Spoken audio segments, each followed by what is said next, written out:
बड़े सौभाग्य की बात है। नवमी का दिन है, गुप्त नवरात्र है, शुक्ल पक्ष है।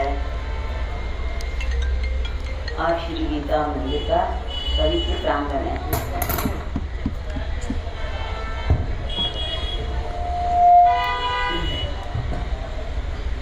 जो भी आते हैं, कुंज बिहारी जी ने दर्शन किया मंदिर का। बोले स्वामी जी, थोड़ी सी जगह में सारे ठाकुर बैठे हैं।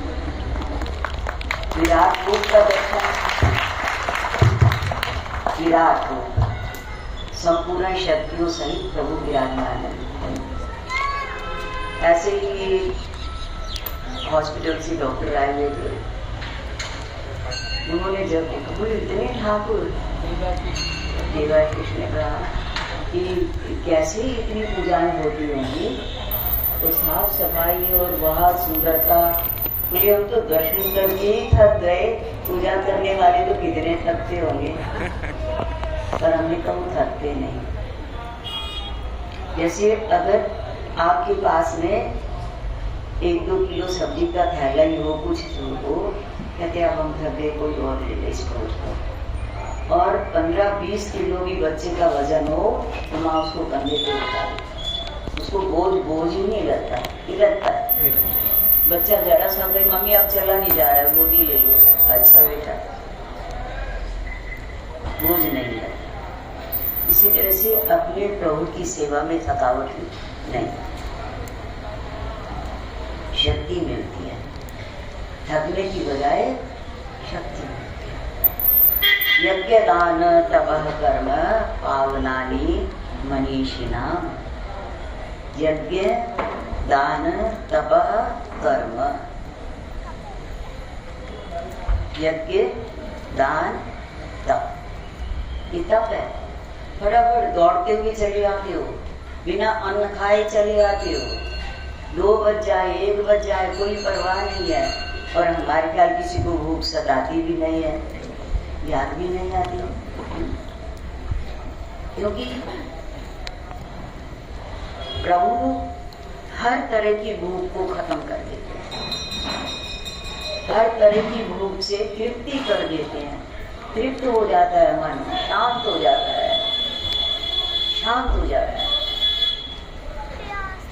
एक बात और कहें, किसी ने हमारे से पूछा, क्या हम सबको, प्राणी मात्र को जो भी सुविधाएं प्राप्त होती हैं, खाने की, पहनने की या रहने की, वो पिछले जन्मों के हिसाब से होती हैं, पिछले जन्मों में किए हुए कर्म के हिसाब से होती हैं, या अब के किए हुए कर्म के हिसाब से होती हैं?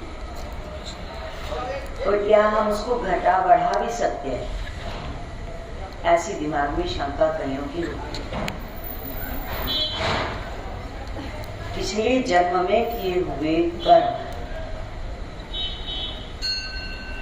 उन कर्मों का फल जितना भुगतान हो चुका, जो रह गए और शरीर छूट गया और नया शरीर मिला, तो उसमें उसका पूरा लेखा चुकाना पड़ेगा। पहले जो कर्म किए हुए थे, उनमें से कुछ का तो उसी समय ही भुगतान हो जाता है। और मान लिया शरीर छूट गया और सारा नहीं भुगतान हो पाया, तो अगले जन्म में भुगतान करना होता है, चाहे वो अच्छे हो या बुरे। तब किसी ने कहा कि इस जन्म के कर्म आज, जैसे इस समय आप यहाँ विराजमान है, बैठे हुए हैं, इस समय से, अब से पहले के भी कर्म आपके संचित कर्मों में, प्रारब्ध कर्मों में जुड़ जाएंगे।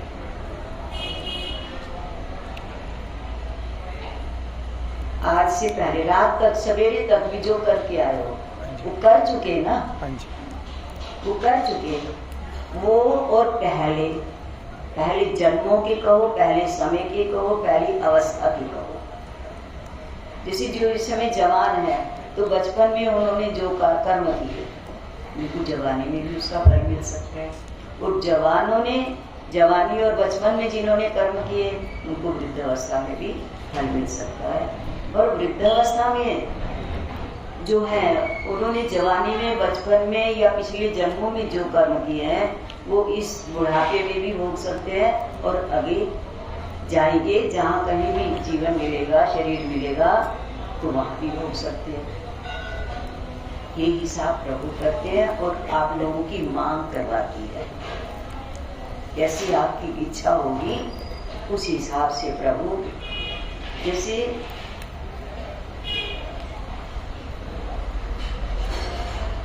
उस दिन की जो आपने लीला देखी नाम की महिमा,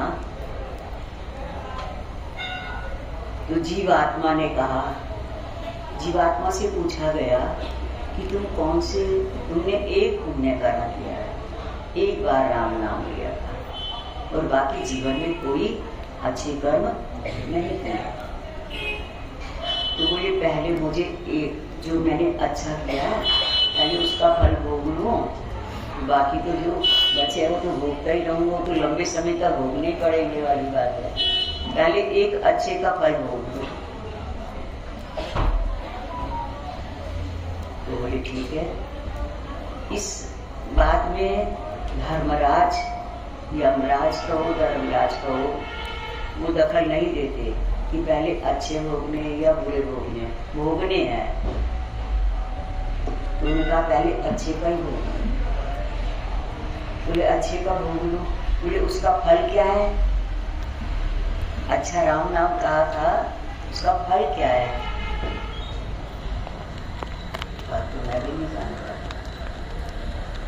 एक बार राम नाम कहने का फल तो मैं भी नहीं जानता।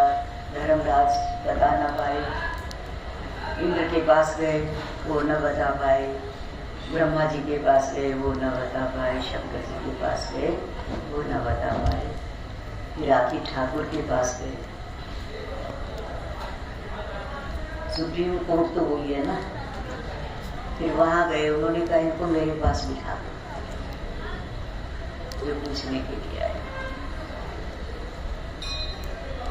अब बोले इससे बड़ा फल और क्या होगा?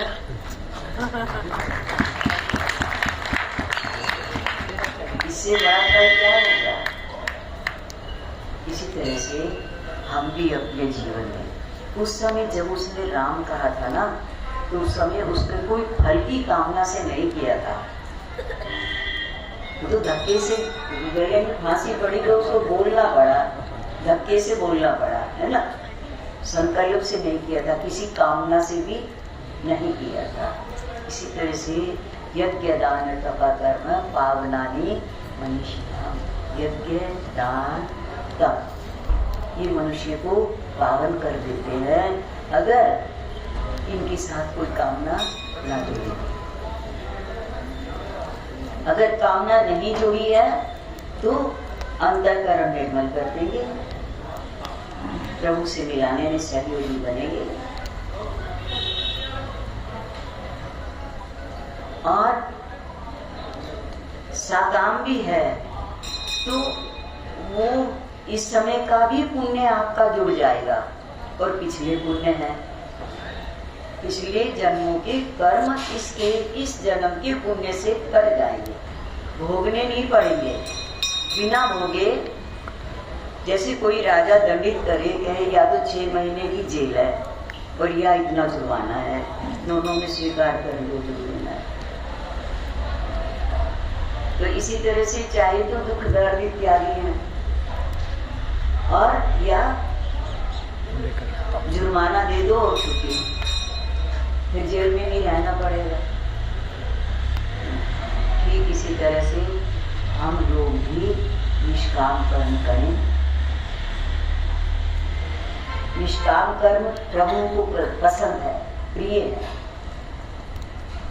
निष्काम कर्म करने से जब हम प्रभु से, निष्काम कर्म होता है प्रभु से प्यार करने के लिए हम वो कर्म कर रहे हैं, प्रभु को चाहने के लिए कर्म कर रहे हैं, प्रभु को चाहने के लिए कर्म कर रहे हैं। जैसे कईयों के यहाँ संतान नहीं होती, पुत्र नहीं होता है, तो हम उनको कहते हैं लड्डू गोपाल जी की सेवा करो। जब लड्डू गोपाल जी की सेवा करोगे तो भगवान समझ लेंगे कि मेरे लिए ये कर सकता है, मेरे लिए समय निकाल सकता है तो मुझे मैं बच्चा दूंगा, फिर उसके लिए भी समय निकाल लेगा। एक विश्वास जमा लेते हैं। ठीक इसी तरह से जब हम भगवान से निष्काम भाव से प्रभु प्यार देते हैं, बस अपना हाथ हमारे सिर पे रखे रखना, और जब भगवान का हाथ हमारे सिर पे रहेगा तो कौन सा दुख नजदीक आ सकता है? आ सकता है क्या? ना इस जन्म का ना पिछले जन्मों का। खाता कट जाता है, फाड़ दिया जाता है। धर्मराज की ताकत नहीं है, वो हमें छू लेगा। इसीलिए प्रभु का प्यार मांगो, भक्ति मांगो। क्या मांगा भक्तों ने? भक्ति। भक्ति मांगी। भक्ति का अर्थ होता है भजना, याद करना। प्रभु हम आपको ना भूलें, बस आप मेरे हृदय में है, जो मेरे सामने आया उसके हृदय में भी है। आप सब में है प्रभु, और जो मैं व्यवहार कर रहा हूँ मेरे व्यवहार को भगवान देख रहे, मेरे व्यवहार को भगवान, वो जीवात्मा ही नहीं देख रही है, उसमें बैठे हुए भगवान भी देख रहे हैं।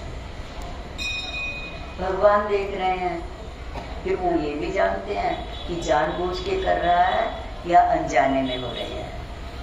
अनजाने की तो माफी है, और जानबूझ के कर रहेगा दंड है। इसलिए कायेन वाचा मनसेन्द्रियैर्वा बुद्ध्यात्मना वा प्रकृति स्वभाव करोमि यद्यत् सकलं परस्मै नारायणायेति समर्पयामि। जैसे आप दिन भर कमाई करके लाते हो और ब्रीफ केस में या थैले में डाल के और अंदर रख देते हो, वे संभाल लो। इसी तरह से दिन भर के किए हुए कर्म कायेन वाचा, हे प्रभु मैंने चाहे तो शरीर से किए या वाचा मैंने वाणी से किए, बोल बोल के। कायेन वाचा मन सेन्द्रियैर्वा, मन से किए या इंद्रियों से किए, मन सेन्द्रियैर्वा।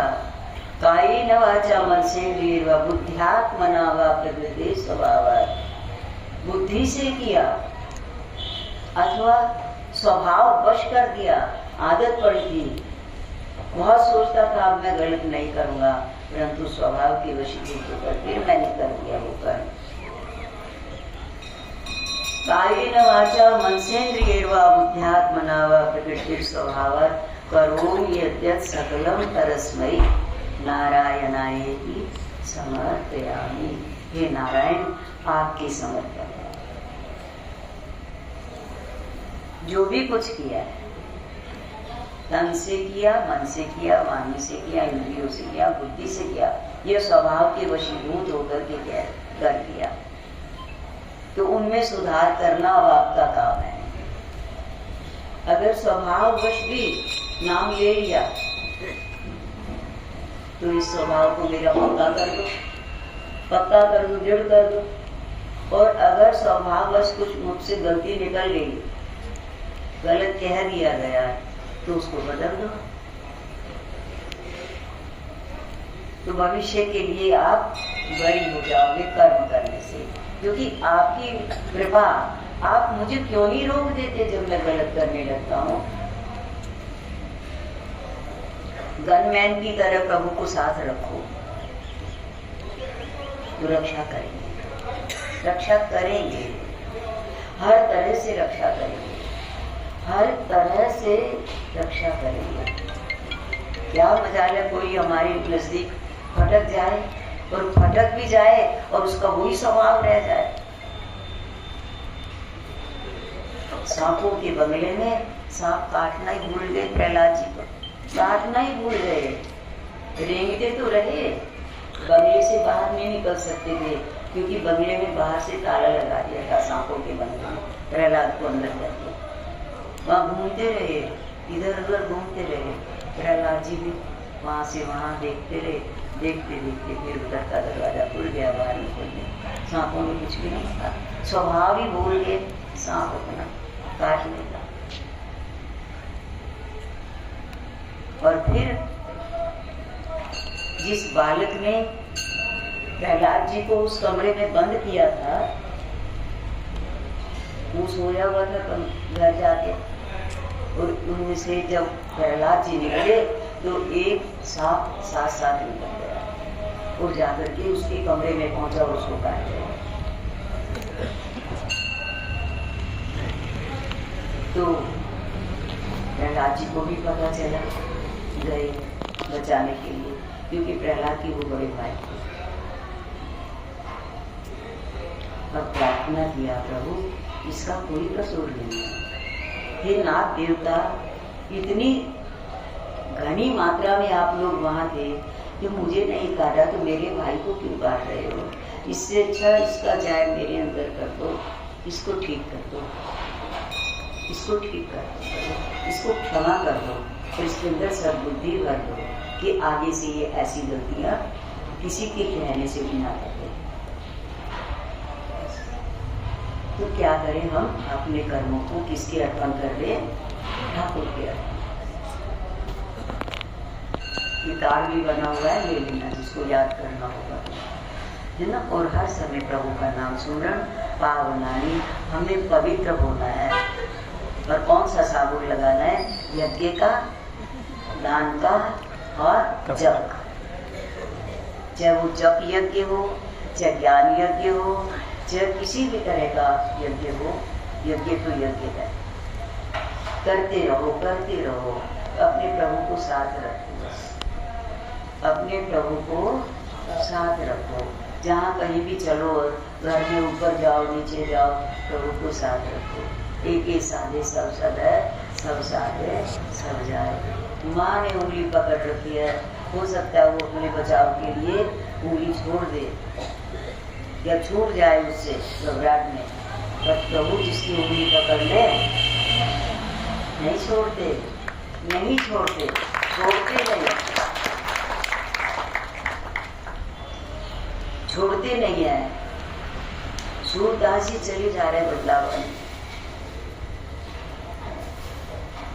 और सूरदास थे, दिखाई नहीं देता था, बाहर की आंखें ठीक नहीं थी, चले जा रहे तो वो दूसरी तरफ मुड़ गए। ठाकुर ने कहा, क्योंकि ठाकुर को पता है ना कि मेरे पास आ रहा है, वो मेरे पास आ रहा है, कण कण में है ना, जन जन में है, हर समय है। भगवान एकदम प्रकट हो गए, बाल रूप। बोले बाबा कहाँ जा रहे हो? बोले बिहारी जी के दर्शन करने जा रहा हूँ। बोले फिर इधर क्यों जा रहे हो? ये तो रास्ता तुमने गलत पकड़ लिया। अच्छा बेटा, फिर ऐसा करो, मुझे दिखाई नहीं देता और पता भी नहीं है, तो तुम मेरा हाथ पकड़ के मुझे उस रास्ते पे चलाओ। बोले ठीक है। और प्रभु ने सूरदास जी का हाथ पकड़ लिया, वो जो गलत रास्ता था उससे हटा के सही रास्ते पर ले जा रहे थे। अब काफी देर में ठाकुर के हाथ का स्पर्श तो बहुत मिला, पर ऐसा एक अलौकिक, एक दिव्यता है इस स्पर्श में। फिर मन में एक भाव जागृत हुआ, कहीं कन्हैया तो नहीं आ गए। कस के पकड़ लिया, पहले तो प्रभु ने पकड़ा हुआ था, अब सूरदास जी ने कस के हाथ पकड़ लिया। तो प्रभु समझ गए कि ये हमें पहचान गया है। प्रभु कहने लगे, देखो बाबा अब ये रास्ता सीधा चले जाना, अब मैं जा रहा हूँ। नहीं, अब कहाँ जा सकते हो? अब कैसे जा सकते हो? वहां छुड़ाए जा तो वो निबल जान के मोए, मुझे कमजोर समझ के वहां छुड़वा रहे हो। हृदय से जब जाओगे तो सबल बंधु हो तो है, जब हृदय से चले जाओगे ना तो मैं आपको बलवान समझूंगा। आप मेरे हृदय से नहीं जा सकते, हृदय से नहीं जा सकते। तो इसलिए प्रभु के समर्पित हो जाओ, तन से, मन से, धन से, कि प्रभु मुझे मेरी बाह पकड़ लो, मैं गलत ना चलूं। अब तक जितना चल चुका उसके लिए क्षमा कर दो, उसके लिए जो प्रायश्चित करवाना है वो करवा लो, आगे गलत न चलो, ताकि मेरा लोक भी बन जाए और परलोक भी। तो यज्ञ दान तप कर्म ये पावन करने वाले हैं और कर्म बनाने वाले भी हैं, भाग्य बनाने वाले भी हैं। मान लिया आपको कुछ चाहिए और उस हिसाब से जो चाहिए उतना आपका पुण्य नहीं है, पुण्य नहीं है पिछले जन्मों का और अब तक के जीवन का भी, दोनों मिला करके भी वो पुण्य पूरा नहीं हो पा रहा है, उसके लिए थोड़ा और पुण्य चाहिए। तो क्या करना होता है, जैसे किसी दुकानदार के पास कोई गया, मान लिया उसको सोने का लोटा पसंद आ गया, उसके पास पैसे थे कम, जब दुकान वाले से पूछा भाई कितने का है, तो मान लिया उसने 5 लाख का बता दिया और उसके पास 4 लाख और उसको पसंद था। तो उसने क्या किया, बोले भैया ये बेचना ना, थोड़े दिन के बाद मैंने लेना यही लोटा है, यही लेना है। फिर उसने फिर जाके फिर मेहनत की, फिर कमाई करनी शुरू की। कमाई करके जब उसके 5 लाख पूरे हो गए, मुझे अपने पैसे ले लो, वो लोटा किसी तरह से मान लिया हमें कुछ चाहिए। तो फिर जो पिछले जन्मों के कर्मानुसार हमारी वो कीमत पूरी नहीं हो पा रही है, तो थोड़ी पुण्य अब उसमें जोड़ दें, क्योंकि अब तो हम मनुष्य योनि में हैं, तन से भी कर सकते हैं, धन से भी कर सकते हैं और मन से भी कर सकते हैं, वाणी से भी कर सकते हैं। तो थोड़े दिन बाद मिल जाएगा, मेहनत करो, ये ना कहो टाइम नहीं है। देखो जो बात है, जिसके लिए टाइम निकालोगे उसकी कीमत आपको मिल जाएगी, जिसके लिए टाइम नहीं निकालोगे वो तो फिर नहीं दे पाएगा। अगर वो बच्चा कहता और मैं कमा नहीं सकता, इतने में देना है, तो वो फिर नहीं दे पाएगा ना। फिर कसूर किसका है, बेचने वाले का या खरीदने वाले का? खरीदने वाले का। पुण्य कर्म से संसार भी मिल जाता है और संसार बनाने वाला भी, दोनों मिल जाता है। अब आपकी मर्जी है, कोई सौदा खरीद लो, संसार खरीदो या संसार बनाने वाले। एक बात जरूर रहेगी, संसार बनाने वाले को खरीद लोगे ना, सारा संसार आपका हो जाएगा।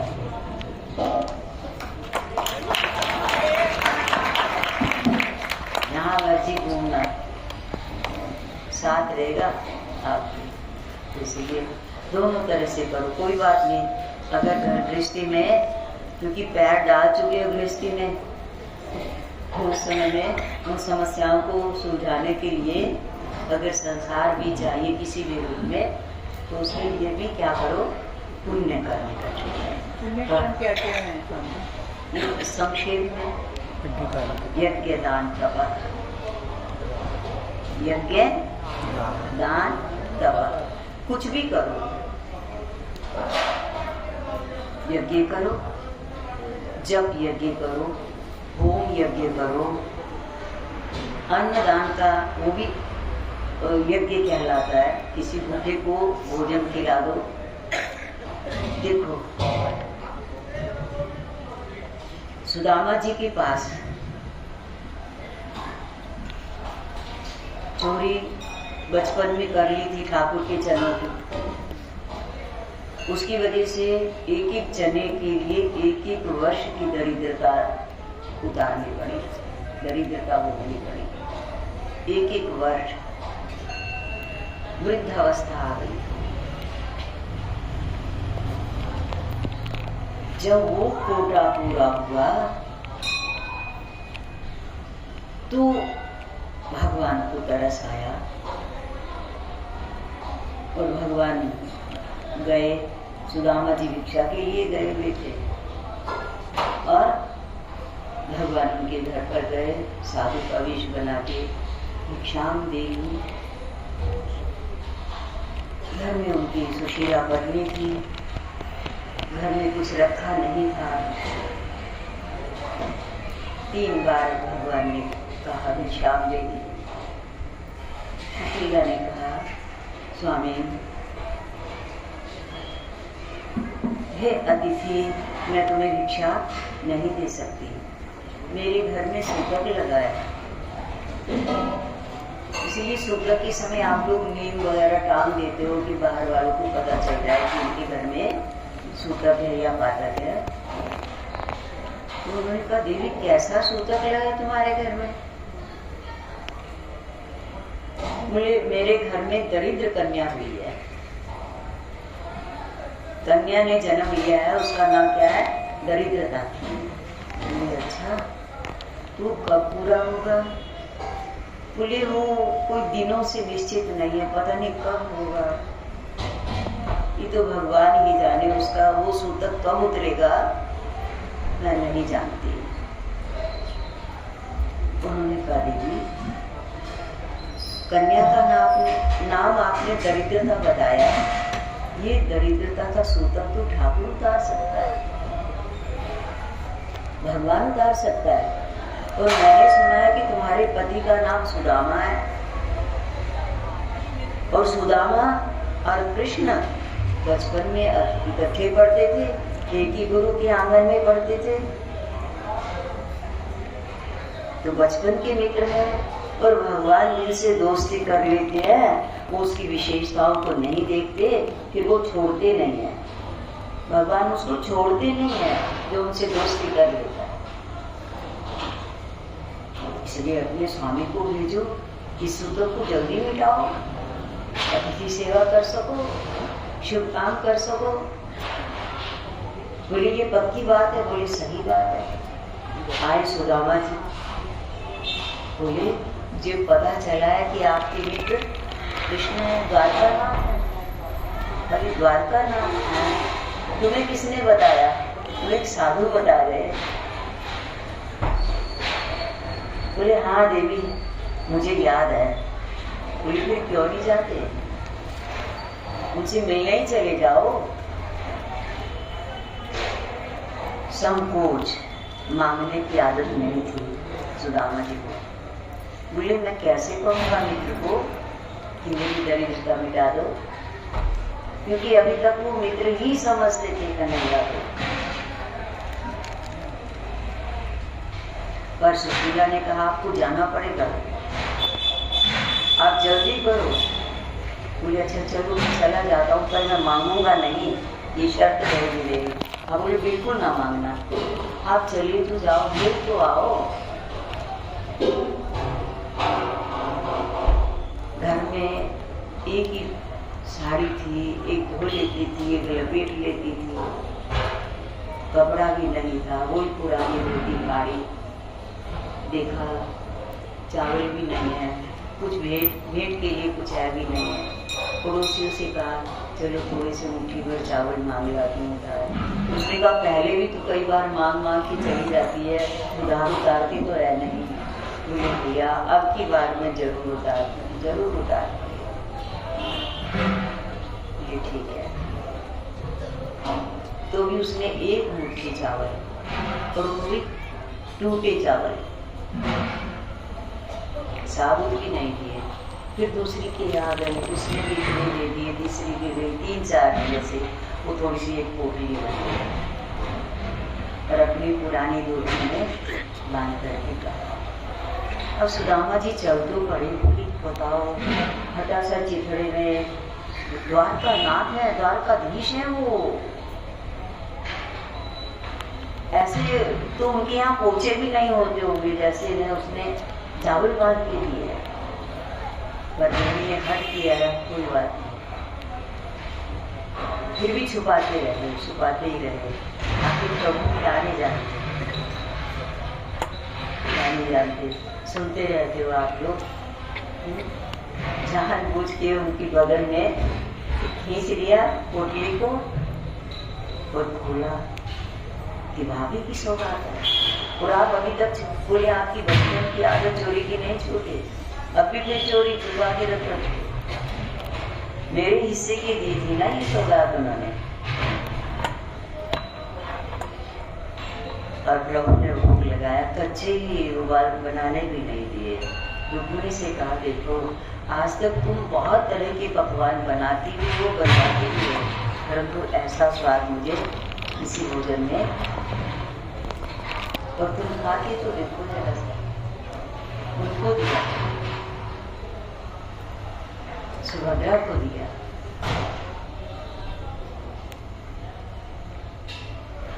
लक्ष्मी जी को इशारा किया, विश्वकर्मा जी को इशारा कर दिया, जैसी द्वारकापुरी है ऐसी सुदामापुरी बना दो, झोपड़ी नहीं पूरी बना दो।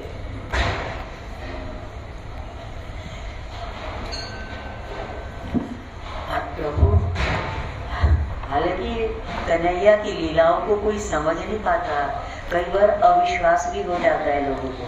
सुदामा जैसे को अविश्वास हो गया जब उन्होंने देखी उनकी, वो जाने लगे प्रभु आए थे जो फटे पुराने कपड़े सब उतार दिए थे, बढ़िया स्नान कराया था, अपनी पोशाकें पहना दी थी, और जब जाने लगे वो रख रखे थे उनके पुराने कपड़े, जाते समय कहने लगे ऐसा करो भैया, ये कपड़े तो रहने दो, वो अपने वाले वो ही पहनेंगे, और कुछ नहीं दिया। कहते देखो छलिया की वही पुरानी आदतें हैं, यहाँ तो बेइज्जती हो जाती है, अगर मैं फटे कपड़ों में इनके साथ चलता तो अब जा रहा हूँ, अकेला जा रहा हूँ, तो इसीलिए अब इनको कोई परवाह नहीं है मेरी। पर जब रास्ते में पोल की रात मिले, भीड़ मिले, और देखने लगे द्वारका से आ रहा है कोई, द्वारका से तो कोई सेठ लोग ही जाते हैं बड़े बड़े नगरों में, महानगरों में, तो इसके पास जरूर कुछ होगा, छुपा होगा, उसकी तलाशियां लेने लगे, और उस बेचारे के पास तो कुछ था ही नहीं। जो कपड़े थे उन्होंने कभी देख लो, जान लो, कुछ नहीं है। फिर कहने लगे कन्हैया, अगर आज मैं धन लेके आता या वो कपड़े लेके आता तो ये पोल की रात सारे मेरे उतरवा, धन होता तो छीन देते। हे लाला, आप सब कुछ जानते हो, सब कुछ कर सकते हो, हर काम में आपकी जीव की भलाई ही छिपी हुई है। तो जब घर आए, सुशीला घर के बाहर एक मंदिर था, वहां बैठी है, इंतजार कर रही है। आ गए स्वामी, और बहुत बढ़िया श्रृंगार और सब कुछ। उन्होंने कहा शायद इस मंदिर की कोई पुजारिन होगी, शक्ल तो सुशीला जैसी है, वेशभूषा तो वो नहीं है। तो उसने प्रणाम किया, बोली अरे तुम कौन हो? देवी पीछे हटो, कैसे हटो? बोली मैं आपकी सुशीला हूँ। तो चरित्र पर शंका करने लगे, ये फिर इतना ये सब जेवर आभूषण कहाँ से आया, कपड़े कहाँ से आए? बोले आपके मित्र ने दिए भेजे है, कुबेर जी बैठे हैं, विश्वकर्मा आए हुए हैं, विश्वकर्मा ने हमारा घर बड़ा ही सुंदर बना दिया। परंतु मैंने कहा विश्वकर्मा जी, जब तक जिनके घरों से मैं भिक्षा लेके आते थे मेरे स्वामी, या मैं मांग के लाई थी चावल, पहले उनके घरों में रिद्धि सिद्धि भर दो, मेरा ऋण आप चुकाओगे तब इस घर में मैं प्रवेश करूंगी जो मैं मेरे लिए आपने बनाया है। सबके घरों में,